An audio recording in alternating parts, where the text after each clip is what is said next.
ओम नमो भगवते वासुदेवाय नमः। आज इस वीडियो में हम बृहस्पतिवार की व्रत कथा सुनेंगे। किसी गांव में एक साहूकार रहता था जिसके घर में अन्न, वस्त्र और धन किसी प्रकार की कोई कमी नहीं थी। परंतु उसकी स्त्री बहुत ही कृपण थी, किसी भिक्षार्थी को कुछ नहीं देती, सारा दिन घर के कामकाज में लगी रहती। एक समय साधु महात्मा बृहस्पतिवार के दिन उसके द्वार पर आए और भिक्षा की याचना की। वह स्त्री उस समय घर के आंगन को लीप रही थी। इस कारण साधु महाराज से कहने लगी कि महाराज, इस समय तो मैं घर लीप रही हूँ, आपको कुछ नहीं दे सकती, फिर किसी समय आना। साधु महात्मा खाली हाथ चले गए। कुछ दिन के पश्चात वही साधु महाराज आए, उसी तरह से भिक्षा मांगी। साहूकारनी उस समय लड़के को खाना खिला रही थी। कहने लगी, महाराज मैं क्या करूं, मेरे पास आज भी समय नहीं है, इसलिए मैं आपको भिक्षा नहीं दे सकती। तीसरी बार महात्मा आए तो उसने उसी तरह से उन्हें टालना चाहा, परंतु महात्मा जी कहने लगे, यदि तुम्हारे पास समय ही समय हो जाए तो तुम मुझको भिक्षा दोगी। साहूकारनी कहने लगी कि हाँ महाराज, यदि ऐसा हो जाए तो आपकी बड़ी कृपा होगी। साधु महात्मा जी कहने लगे, अच्छा मैं एक उपाय बताता हूँ।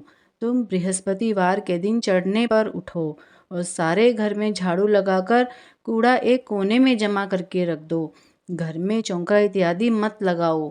फिर स्नान आदि करके सब घर वालों से कह दो उस दिन सब हजामत अवश्य बनवाएं। रसोई बनाकर चूल्हे के पीछे रखा करो, सामने कभी न रखो। सायंकाल को अंधेरा होने के बाद दीपक जलाया करो तथा बृहस्पतिवार को पीले वस्त्र धारण मत करो, न पीले रंग की चीज़ों का भोजन करो। यदि ऐसा करोगी तो तुमको घर का कोई काम करना ही नहीं पड़ेगा। साहूकारनी ने ऐसा ही किया। बृहस्पतिवार को दिन चढ़े उठी, झाड़ू लगाकर कूड़े को घर में जमा कर दिया। पुरुषों ने हजामत बनवाई, भोजन बनवाकर चूल्हे के पीछे रखा। वह सब बृहस्पतिवारों को ऐसा ही करती रही। अब कुछ काल बाद उसके घर में खाने को दाना ना रहा। थोड़े दिनों में महात्मा फिर आए और भिक्षा मांगी, परंतु सेठानी ने कहा, महाराज मेरे घर में सब कुछ था, तब भी मैं आपको कुछ नहीं देती थी। अब पूरा पूरा समय है, तब भी मैं कुछ नहीं दे रही हूँ। तुम क्या चाहती हो वह कहो।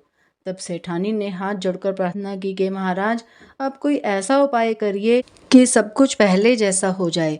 तब महात्मा जी ने कहा, बृहस्पतिवार को प्रातः काल उठकर स्नान आदि से निवृत्त होकर घर को गाय के गोबर से लीपो तथा घर के पुरुष हजामत ना बनवाएं।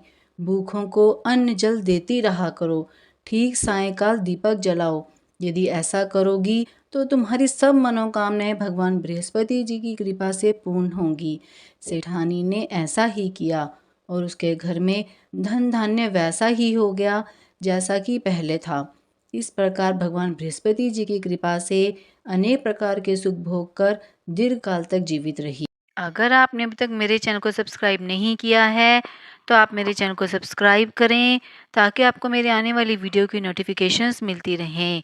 आप मेरी वीडियो को ज़्यादा से ज़्यादा लाइक और शेयर करें।